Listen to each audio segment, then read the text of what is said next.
Welcome, folks, to the kickoff of season number 3 of the No Conference for Old Men podcast. The podcast where three old guys are talking Houston Cougars basketball with a bit of Big 12 coverage added in as well. And proud members of the GoCoogs.com network, the undisputed #1 Houston Cougars content provider. Shocking, guys, that we've actually made it to season 3 and episode number 60. It'll be either 60 or 61. We'll see when we release this one of our little humble No Conference for Old Men podcast. We've certainly come a long way and appreciate the loyal fans and the support that we've received along the way since we formed this venture coinciding with our Cougs joining the Big 12. And with the calendar about to hit November, it means college hoop season is thankfully upon us. So today's kickoff is going to be obviously our Houston Cougars preview. And again, all three of us are back with Tom Lidiak, former coach, Bill Walker, former player, and myself, Steve Chang, analytics guy for this episode. And like last season, we also have joining us here today special guest, Jayme Hollingsworth, fellow contributor on the GoCoogs.com network, who does those fantastic scouting reports during the Houston Cougars men's basketball season to provide his insights. Thanks for joining, Jayme. No, glad to be back. That means it's almost here. So definitely glad to be back with you guys. Yeah, that's awesome. Okay, guys, so let's get right into it. Let's start off with a detailed perspective on the team going into the 25-26 season with a view into how each of you think the team is going to perform this season. Then we'll get into segment 2 with maybe a little bit more details around roster makeup and predicted lineups, and then end with predicted records and maybe 2 or 3 additional contenders on the national scene. And why don't we start off with our guest, Jayme? If you're scouting this year's team, what are your thoughts on the Cougars going into the season? Well, we all know that we have the big 3 coming back with Milos, Emmanuel, and JoJo. And then you've got some really good role players coming back, Mercy, Chase. I know a lot of people have been talking about Chase and how excited they are to see him play. So some really, really good guys coming back. You get the additional year of Ramon Walker, which is really exciting to have that leadership coming back there. So, and then you've got the freshmen coming in that everybody's excited about. Had a chance to watch Kingston play twice live last year. Nice. Guys, I'm telling y'all, these are 3 guys that we're probably not used to seeing play as much as they're going to their first year. Yeah. But they really are legitimate superstars. I mean, when you got 3 5-stars, Kingston is one of the more athletic point guards that we'll have. I don't know if it's Sinak or Cenac. I've now heard it both ways. Yeah. I'm going to call him Cenac for this one, but as talented of a big guy as we're going to see. And then Harwell, who, I listened to y'all's show with Coach Kellen and just him describing what a good guard all around, that he can just do everything. So a lot to be excited about coming off the national championship game. No reason why they can't get back. I mean, when you have a core like you have coming back, plus the addition of these legitimate superstar freshmen, sky's the limit for these guys.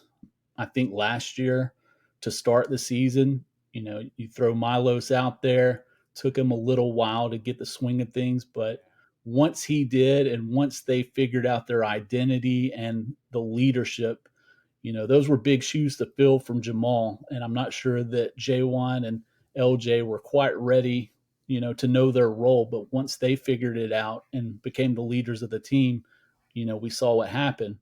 I think this year going in, you have Milos in that spot already, plus the leadership with him and Emmanuel and Ramon. They should get off to a quicker start this year than they did last year. So that's my thoughts going into the season. Okay, nice. Tom, how about from a coach's perspective? What are you expecting with this year's iteration of our team? I think this year's team, the ceiling is higher than last year's team was. Like Jayme said, last year's team, the only addition was Milos. We're going to be mixing in a whole bunch of guys, not just the 3 freshmen, but, you got Chase who didn't play last year. So, you've got a lot of guys coming in. They're going to play some significant minutes that even haven't played a college game yet. But there's more talent on this team. So I think the ceiling is higher. Now, as far as wins and losses, we have, I think, 13 non-conference games. Yeah, we'll get into predicting records later, right, sure. in the last segment. But I just think we'll probably win some games just on talent alone. We might not be a finished product, but there's going to be so much talent out there on the floor. Identity wise, not sure. What the identity of this team will be. I mean, it's always going to be the same identity with Coach Sampson, but every team is different now, especially in the era of transfers and NIL. So, this team will be trying to find its identity. The first part of the year before you roll into conference play. How about scheme wise? You expecting any changes, or it'll be more? Oh heck no! Probably just some tweaks here and there, but there's not going to be any change defensively. Coach Sampson definitely not defensive. Yeah, he has a recipe. As far as X's and O's, we're going to play our same man-to-man. Just a few things offensively. We'll probably be able to do different. We got a guy now, a 5-man or a 4-man in CNAC who can pick and pop, or he can short roll and he can make plays. In the short roll, so. Maybe some differences there. I think it was Chase McCarty mentioned how good Kingston is in the pick and roll. So, yep. X and O wise, it's not going to change much. It's going to be Houston Cougar basketball. Tougher than a long weekend at your in-laws' house. That's the way I describe it. Yeah, no kidding.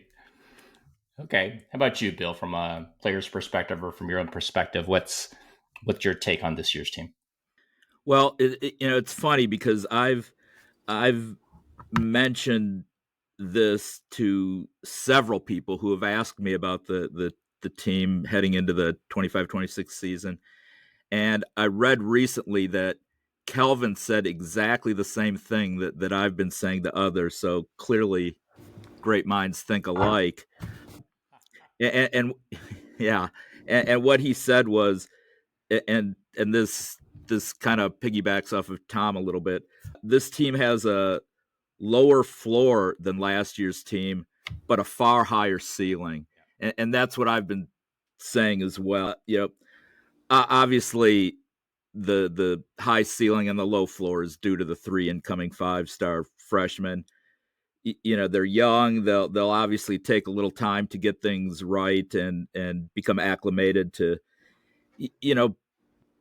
not necessarily our system, because they'll have had a ton of time during the summer and heading into the season. But it's going to take a little time to get acclimated to both the pre-conference games, because the talent's going to be, the competition's going to be tougher than what they've seen before, and then of course the conference battles, and and people have come back at me and said, well, yeah, but Duke made the Final Four with 3 5-stars, and they could have won it all. Number one, those 3 5-stars were all NBA lottery picks. It's also been mentioned to me, well, Michigan had the Fab Five where they made it to the Final Four when they were freshmen. It's those are really 2 outliers. But with that said, this is a wildly talented team, arguably the most talented team that will put on the floor since the Final Four teams of the early 80s. So, if they're able to put everything together, and I have absolutely no doubt that they'll do so under Kelvin and staff, this could be another solid run, and I think it will be a solid run through the Big 12, and absolutely a return to Indy for the Final Four. Nice. I mean, great viewpoint, guys. I think the analytics actually back up what you guys have all articulated. You guys have seen as well with the great sustained success over the last 6 seasons with Coach Sampson. Our Cougars continue to be the kind of analytics darlings across the board with all the major players. And at this point, Ken Palm has yet to publish their preseason numbers yet. But as of this recording, Haslem Metrics, Bart Torvik, and even the newer Evan Maya have all got Houston again as a clear number 1 in the nation with the preseason analytics. KenPom's usually my jump off point when I look at the analytics, but I will be shocked if we're not number one in both his overall as well as defensive rankings when they come out later this month. And just to remind folks, providing just a little bit of context of how we view things from an analytics perspective, threshold has been if you're top 40 or better in any particular area, it's a major strength. And if you're 175 or below, you've got major problems that really need addressing. And all this is really with making the NCAA tourney as the end goal. Now, if we look at the major stats focused on during the season, the Cougars are going to be stellar across the board. And if you look at end of last season, as well as historically speaking, for our adjusted offensive efficiency, we ended up ranking 5th by Evan Maya, number 1 by Hausel Metrics, and 15th by Bart Torvik. And excuse me, those are the preseason rankings. And those are elite rankings on the side of the ball that our fans just still continue to complain about during the season. But we'll get into the details a little bit later when we delve into why maybe the fans this year will be more satisfied on that side of the ball this season. Not surprisingly, our adjusted defensive efficiency is ranked number 1 by a good margin across all 3 big data preseason rankings. And combining the two gives us the number 1 rating by all the analytics sites. Now, if you look more closely at the offensive side of things, we've always been applauding offense. 359th in adjusted tempo, and we don't shoot well, right? Ranking 124th last year in effective field goal percentage. And it's why fans complain about our offense. But we've also always hung our hat on getting more shots than our opponents and not turning the ball over. And really offensive rebounding like heck and pressuring teams on D. And you just end up, especially if you look at Hausel Metrics, where they've got an interesting stat around quick points off of offensive rebounds, we're ranked 23rd. And so it actually results in a number 1 ranking in field goal attempts versus any other team. And so we just get off more shots than anyone else in the country. And even though we may not shoot all that great historically, we're going to score enough to beat pretty much everyone. Now, zeroing in on our bread and butter defensive side, we're a lead across the board on all the key metrics. In KenPom, our effective field goal percentage D has been our staple, challenging every shot, ending the year at number 3 in the nation. And that's not going to change anytime soon with Tugler manning the middle. Turnover D has also been 24th in the country, which we've ramped up really over the course of the last 4 years. And our block percentage ended up at number 4 in the country. Bottom line is that we will be smothering on defense with nowhere to go for teams to attack. And now with Sharp potentially playing on top on D and CNAC joining the front court, I expect it to even be tougher this season for opponents to get good looks. Now, I know we're going to get into roster makeup next, but man, with 3 5-stars joining, I mean, this is really just an incredible roster going into our season opener at Lehigh. And I'm going to be excited. I'll be flying in for that one. And I haven't come in for a season opener yet. But this season, I'm so excited just to see what the team and the coaches have in store for us. I want to see how it unfolds. Now, how about looking a little bit more detailed in terms of roster makeup? And Bill, you can kick things off. What's your players' take on the roster makeup and potential starting lineup this year? Okay, well, I guess I'll run through the roster. Yeah, the point guards, Milos, Kingston, Cordell, shooting guard, Emmanuel, Isaiah Harwell, Mercy, and if he's on the roster, if he's not redshirted, Bryce Jackson, small forward Ramon, and I'm going to say, even though the coaches have talked about him playing a lot at the 4, I'm going to say Chase, and then the 4, the power forward, CNAC. I agree with you, Jayme. I call him CNAC. Chris CNAC, Khalifa Sacco, and then at center, Tugler, Said, and hopefully he'll come back, Jacob McFarland. The starters, and Steve, you and I have talked about this. I think 4 of them are obvious: Milos, Emmanuel, Chris CNAC, and Tugler. The 3 is where I honestly I have almost no clue. From the coaches' interviews, it sounds like it could very well be Kingston, and we could be playing, 3 guards, 2-point guards. I've also heard, and Jayme, I'm sure you'll have a ton more insight into this, that perhaps it could be Ramon at the 3. I guess right now I'm leaning a little bit more toward Kingston starting, but I really have no idea who that 5th starter is, or the starter at the 3. In terms of strengths, without question, it's 2 huge strengths, and the defense obviously is the number one strength, but two huge strengths are our perimeter players and Tugler. I mean, Sharp and Uzan are arguably the best backcourt in the nation, and with Fleming's a potential starter, and then you have Harwell, Mercy, Ramon, and McCarty is, from everything I've heard, has been playing exceptionally well, shooting exceptionally well. That's just an extraordinary set of perimeter players. And then and then there's Tugler, and I think he's primed for a big year. I mean, he was already highly rated defensively, defensive player of the year. Yep. I think his offense is going to take a pretty big leap forward this year. Weaknesses, I think first and foremost would be our inside post play offensively. And I've also, Steve, I've mentioned this to you. Roberts was a monster inside. We went to him. He was a great inside scorer. And, Senak's more of a face the basket player.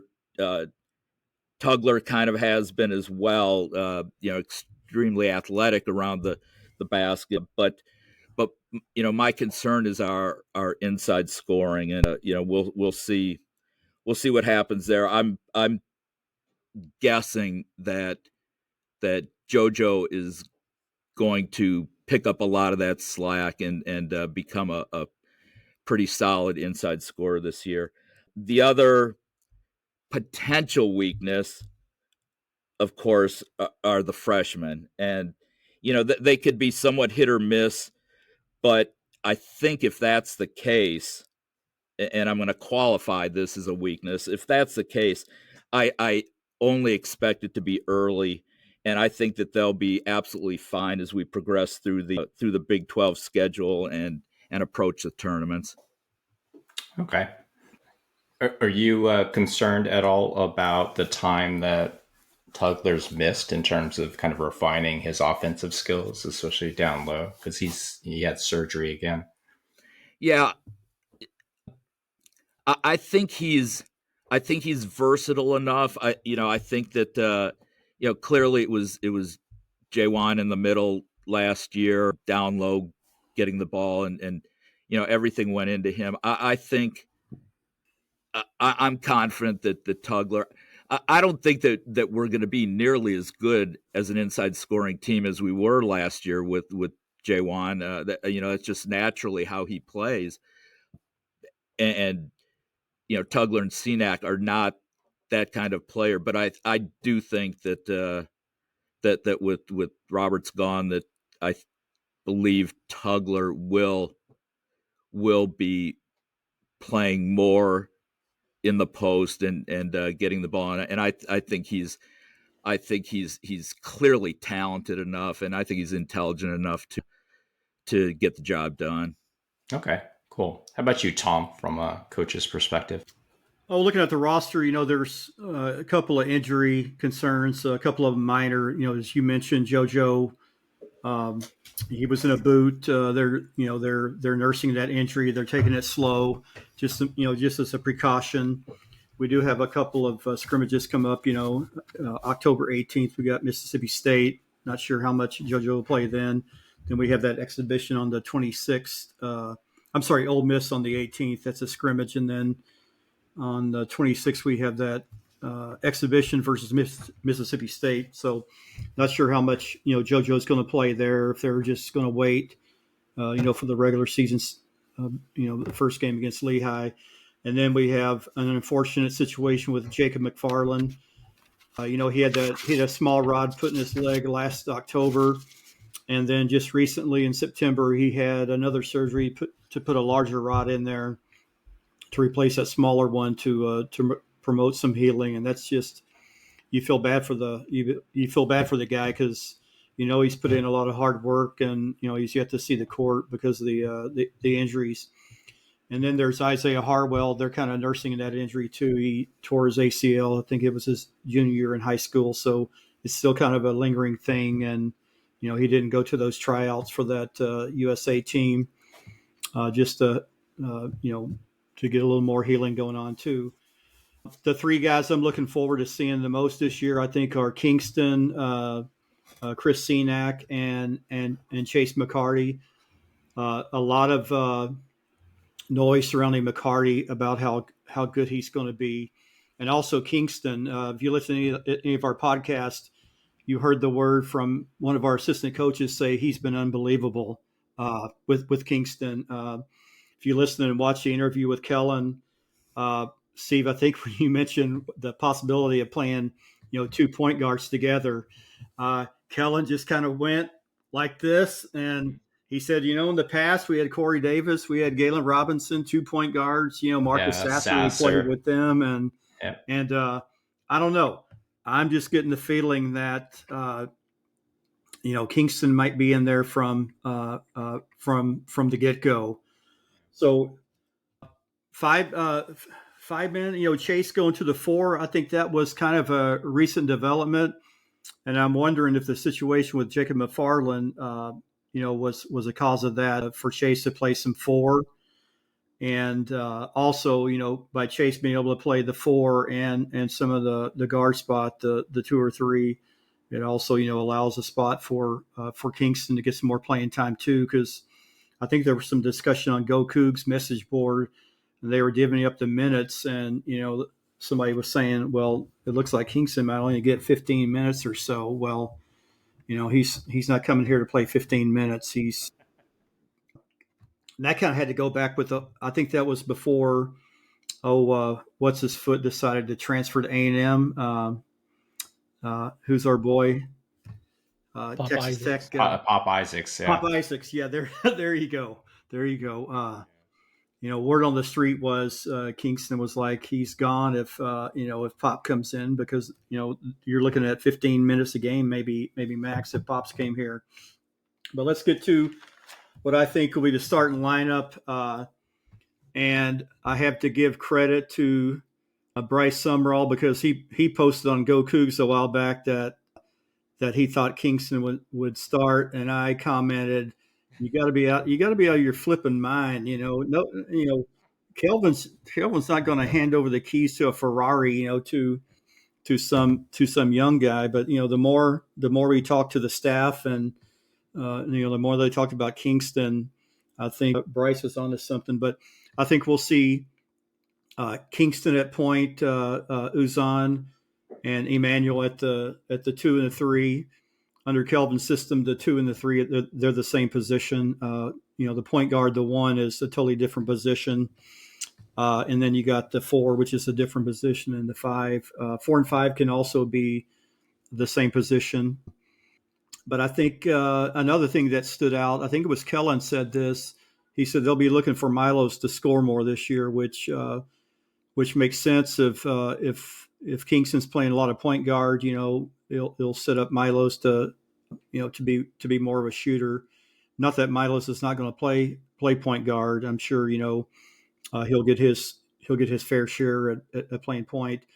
And I'm like y'all. I think Senack and JoJo will be the 4 and the 5. Where does that leave Ramon? Where does that leave Chase? Well, there's some depth right there. I think our concern could be with Jacob's injury a little bit thin. At the post position, JoJo has a history of getting in foul trouble. And Bill, like you mentioned, last year, if we needed a bucket, or a lot of times we would start the game or start the second half, we'd throw the ball into DeJuan and establish an inside presence. I think JoJo can do that. He just wasn't asked to score a whole lot. Who thought Jawan would be the player he was? The low post scorer he was. The first couple of years he played here, but JoJo's thing is he's got to stay out of foul trouble. He needs to be on the floor more. But it'll be interesting to see what Kelvin and staff have cooked up as far as an inside game. That's something we'll just have to wait and see. Now, where does Mercy fit in all this too? Cordell, that's also a good question. There were some people that thought that Ramon might even start this year, but I'm not one of those. But really interesting. A lot of questions will be answered in the first couple of games. That's that's exciting to think about coming up here. We're loaded, and we got the greatest coach in the world. And when you have talent and you have great coaching that makes players play hard and make them play together, that's a tough combination. I used to tell kids that if you get a guy that's wildly talented and he has a insane work ethic, what you have Michael Jordan there, and that's what sets him apart from the other teams. So we've got it all. We've got talent, we have the coaching, just got to stay healthy. One of our assistants did mention, I think it was Hollis, mentioned shooting could be a concern. I don't know if you caught that, yeah, Steve. I did. He mentioned shooting might be a concern. We're losing LJ, and LJ saved us quite a few games last year where he kind of took over when we needed a bucket. But hopefully CNAC can provide that kind of offensive firepower. And I'm not even mentioning Isaiah Harwell. That's insane when. I got about 15 seconds left here to talk, and I just finally mentioned Isaiah Harwell, a 5-star recruit, which, we would have been doing, cartwheels a few years ago.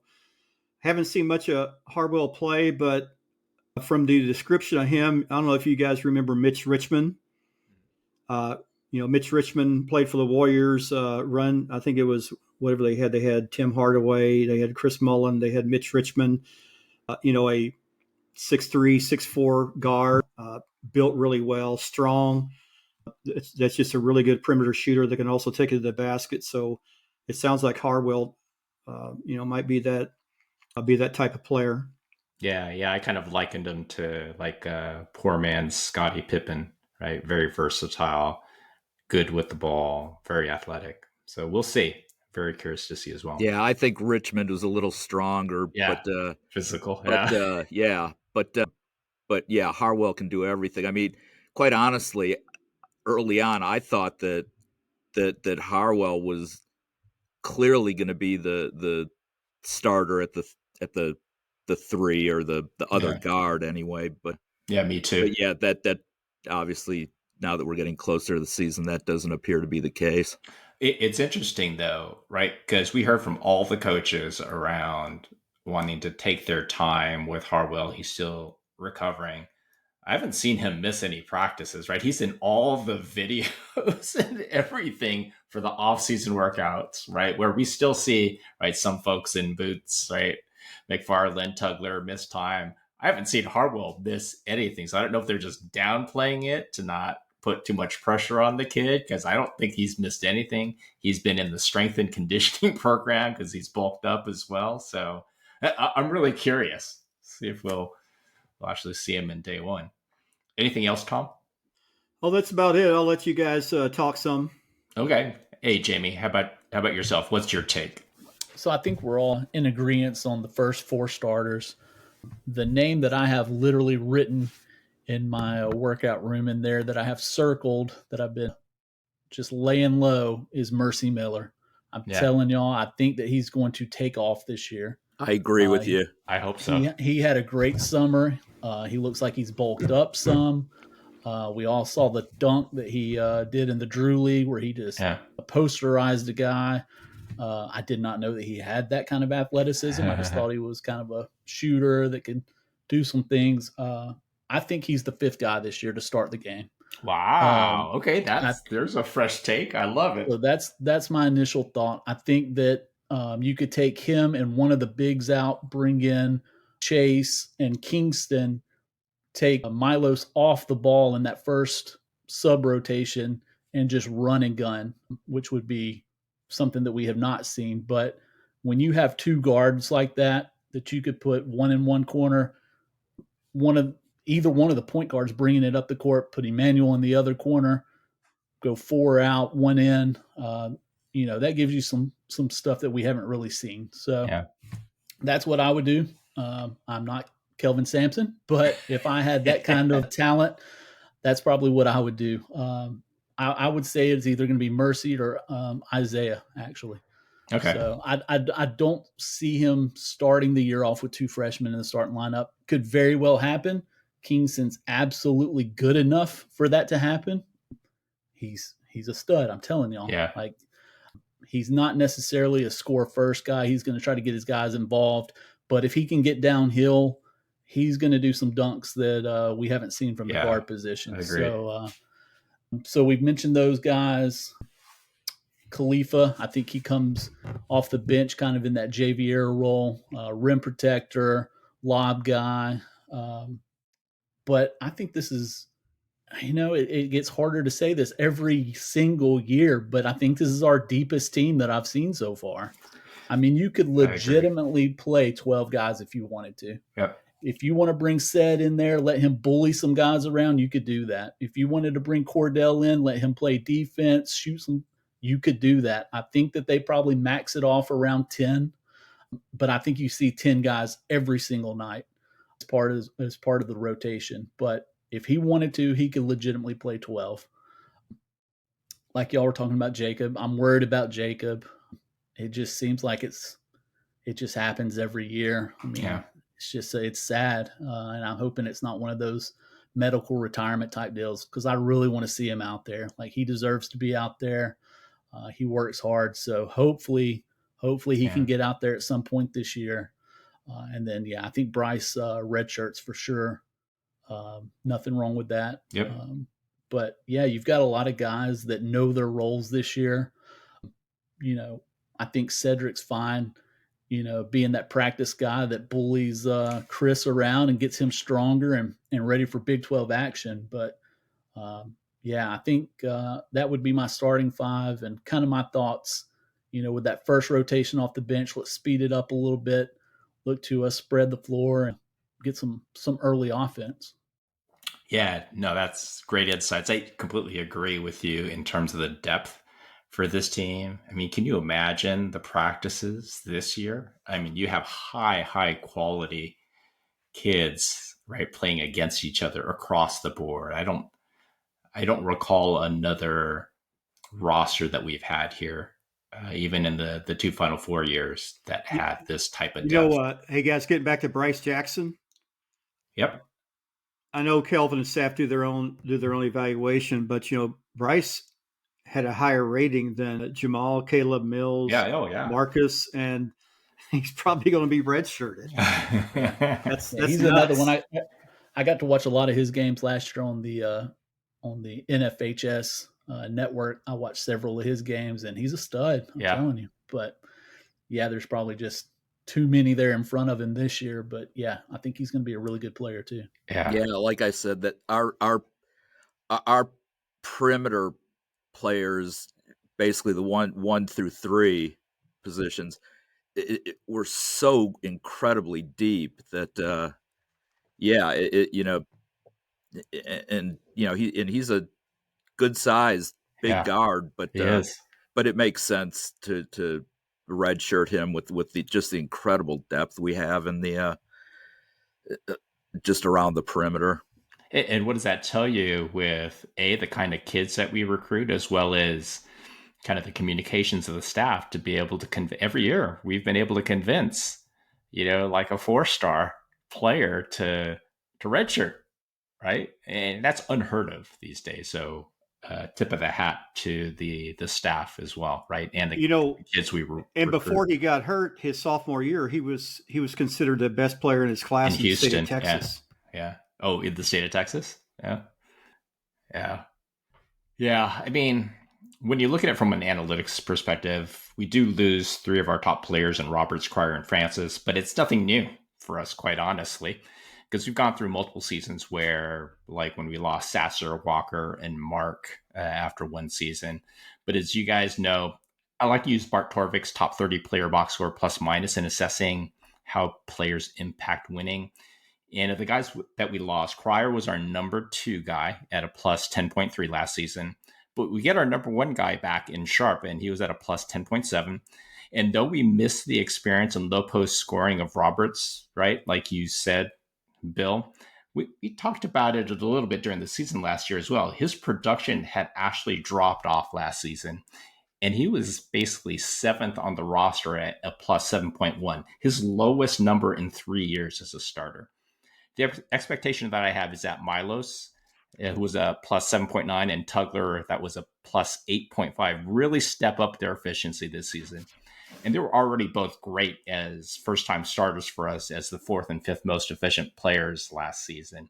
Then you add in expected jumps for kids like McCarty and Miller in year 2, hopefully a healthy Walker for his senior year, and 3 5-star true freshmen who all bring offensive skill sets we have never seen coming into the program. And with our elite developmental coaching staff, this roster is in perfect shape and is just totally stacked for another national championship run. And this is why I believe fans are going to be a bit more enamored with our offense this season, with the 3 freshmen bringing a more polished offensive skill set in. Milos looking to score more in year 2, where he knows the sets now and is more comfortable with the program. Plus Tugler. And I don't know if you guys remember during I think it was the interview with Kellen, where there's an intent to potentially utilize Tugler more and running the offense or initiating it more through him from up top, because he's got great skill sets. I mean, it's really my belief that this year's team will be more, I'll do quote unquote, eye-pleasing from an offensive set perspective. And so that is the side that I'm expecting to see more tweaks and changes with the types of skills that we've got at our disposal that we just flat out haven't had before. Now, if you start looking at starters, I'm in agreement with you guys as well. For the 4 starters, Milos, Uzan, Tugler, and Cenac. And the only reason I picked Flemings is because it just felt like when we were doing the coaches series that they were all kind of highlighting, Flemings or kind of hinting at him and what he's been doing. And so it almost felt like they were kind of preparing our mindsets to be ready for a 2-point guard lineup. Now, my personal preference, I think, is kind of like you, Bill, where I'd love to see Harwell, be that 3rd starter. I'd love to see really Sharp up top, and we may still see that, because even if we go with Flemings in the starting lineup, it's my belief, and I know the coaching staff likes to say that our 2s and 3s play the same, but I'm going to say specifically on defense that Sharp needs to play on top of the key. And you put Milos down at the baseline because it's just easier to hide. He's just not as quick as Sharp on D. And he's very effective at scoring from the baseline. So I think there'll be that little bit of a nuance, and we'll be set there. And then I'm not exactly sure who's going to come off the bench, but I'm hoping Ramon Walker. I mean, if you guys seen the photos of the workouts, kind of the annual Coach Bishop photo of the team, I'll tell you, go back and look at the past 3 seasons. Walker has never looked that size and that cut. I mean, he's always been in shape, but this year he looks like he's prepared to play the 4. So I'm hoping he gets, minutes in his last year. I'm expecting big things from McCarty as well as Miller. It's going to be tough for kids to get minutes at this point. So anyways, now how about for predictions or projections, right? From an overall regular season record, excluding the conference tournament, conference record, and then national ranking for UH this season. And then as you go through it, because I know already you guys are all going to be picking, Houston near the top. If you can name 2 or 3 other teams that you guys believe nationally will be in contention with that would be cool. Tom, why don't you go first? Well, get back to real quick about Coach Bishop and how he works the guys out, how they get in shape. Fleming's gained. He went from 165. He said in high school. He's at 190 now. Yeah, crazy. He gained. What is that? 70. That's 25 pounds, something like 25. that. Was it 25? Yep.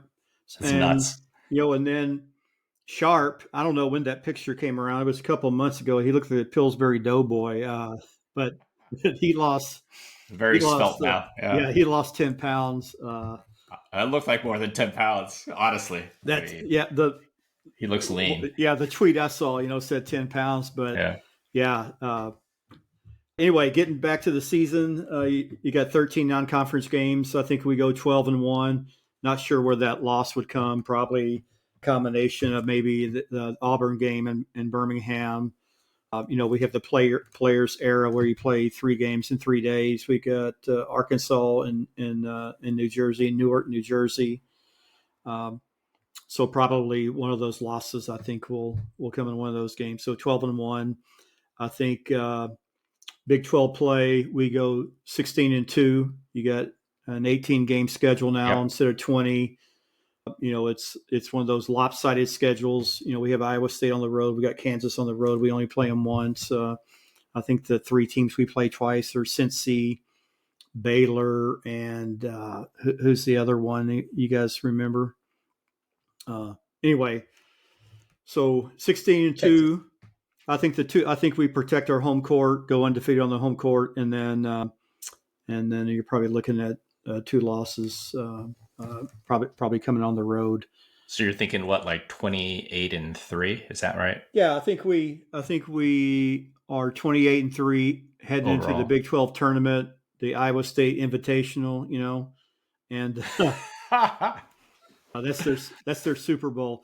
I still say Iowa State would rather win the Big 12 tournament championship than win the outright national championship. That's how much they put into that. But I'm sure your neighbors really appreciate you saying that. I let them know, and they got more excuses than Carter's got pills while they lose. But I think we go 3-0 in the Big 12 tournament, and 31-3 heading into the NCAA tournament, goes 6-0, and we cap the whole thing off 37-3 with Kelvin's first national championship. Nice. It's such a long season when you think about it. Yeah. From that first game, to whenever the tournament, our last losses, or if we do lose this year, it's just every season's different. It's just a journey, and sometimes we should just pinch ourselves and realize where we're at. How many preseason rankings we're the number 1 team.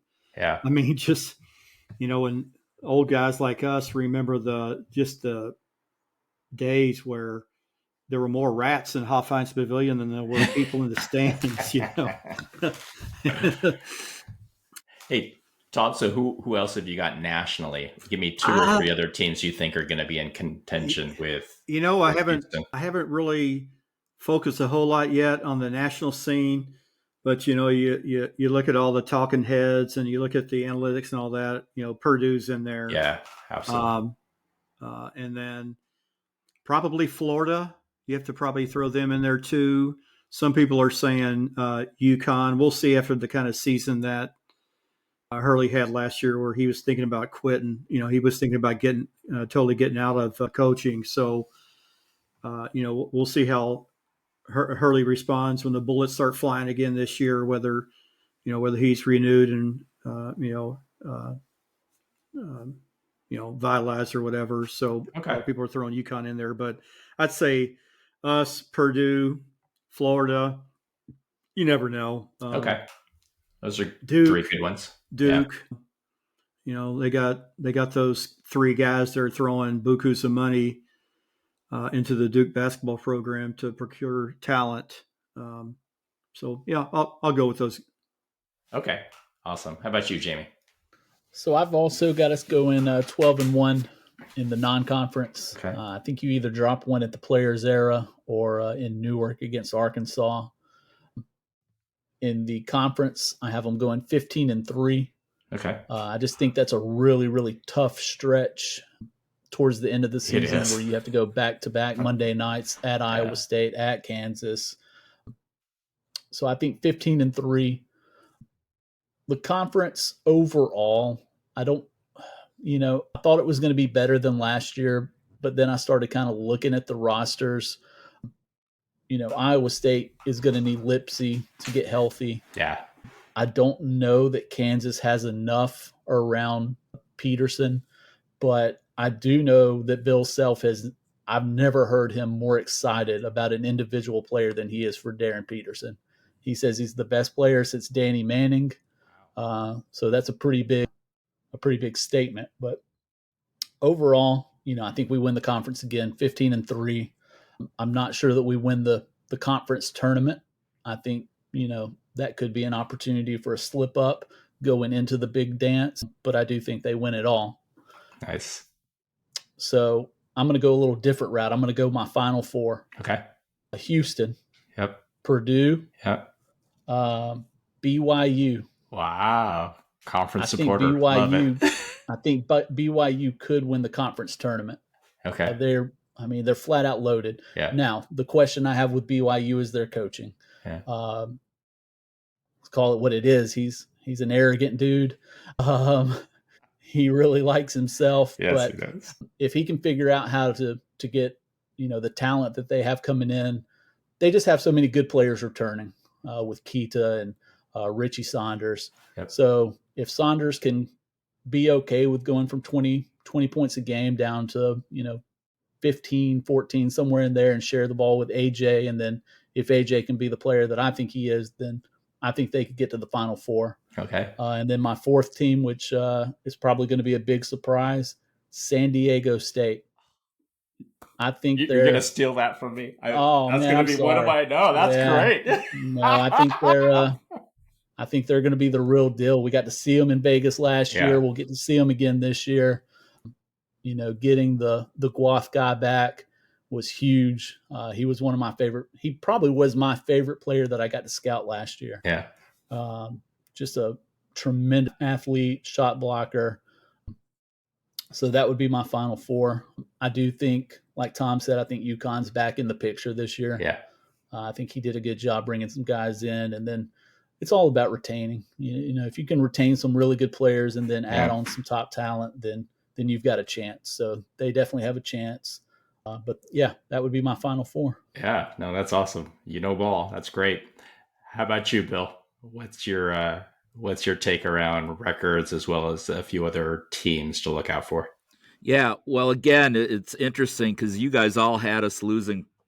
I think all three of you had us losing 5 games in the conference last year, and I believe I had us losing 2. And this year, I'm being a little more conservative just because of the time. I just think it might take the freshmen to become acclimated. I'm saying regular season 11-2. I mean, we've got 4 tough games. We've got Tennessee, we've got Auburn, we've got Arkansas, and then we've got the unknown game at this point out in Vegas. Okay, so two losses in non-con, right? Yeah, 11-2. While we're getting acclimated and whatever. Conference, I agree, Jayme. I'm saying 15-3. We've got BYU on the road, which I think is going to be extremely tough. We've got Iowa State on the road. We've got Kansas on the road. And Tom, you weren't sure who the other team we play home and away is. It's Tech. And Tech on the road is going to be a tough game. So I'm going to say 15-3 in conference, which would put us at 26-5 heading into the Big 12 tournament. I didn't make any predictions in terms of the tournament. I just went to 26-5.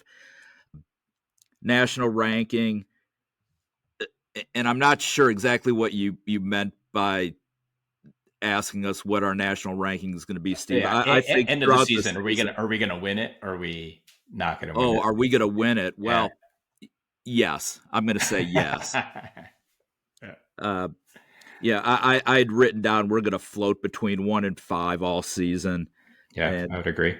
the thing is, this year there is not. I mean, picking BYU and San Diego State in the Final Four goes to exactly what I think, and that is that there is absolutely no dominant team this year.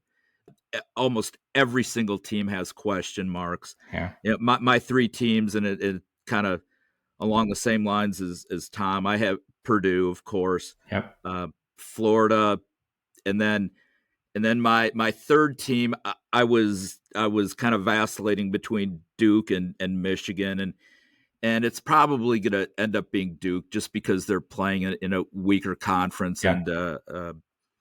and they've got a couple players back. They brought in 4 really good freshmen, the Boozer twins, Sar and Kamania, however you pronounce his name. But they always have great players coming in, right? Yeah, the thing with Duke, and I had this question about him last year, is who's going to be their point guard? They're saying right now that it could be Caden Boozer. I mean, he's a 6'4" guard. Freshman.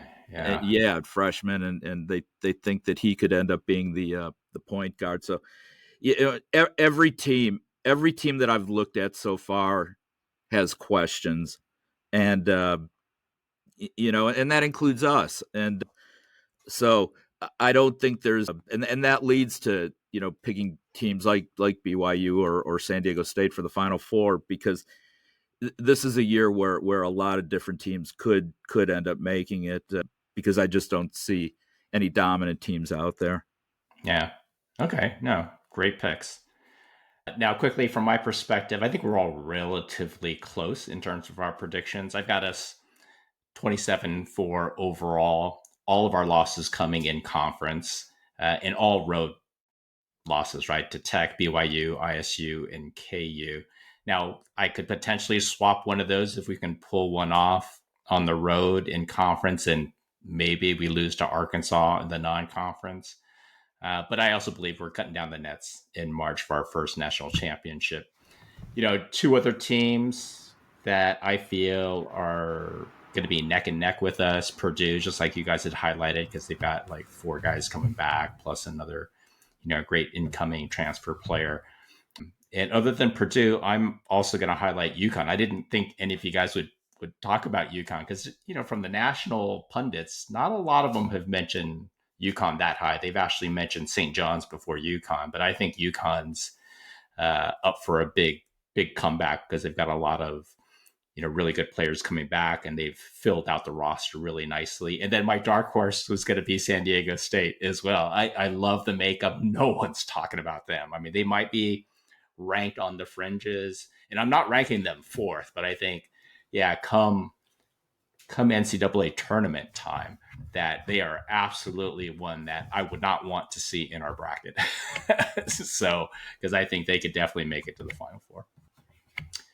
So that's it for our 3rd Houston Cougars preview and episode number 60 of the No Conference for Old Men podcast. Hope you all enjoyed it. And again, would really appreciate it if folks would follow, subscribe, or collect our podcast, depending on your podcast platform of choice. We're also available via the Republic of Football podcast feed from the folks at Dave Campbell's Texas Football as their only basketball-centric podcast, or at the GoCoogs.com website for those that prefer to digest the content that way. We appreciate the continued support from all. Also, please give us a follow on our Twitter account, No Conference for Old Men. Thank you all again for listening. And please be on the lookout for our Big 12 and national, maybe top 8 or 9 episode in the next couple of weeks. So look out and download and listen as the next episode drops. Take care, everyone.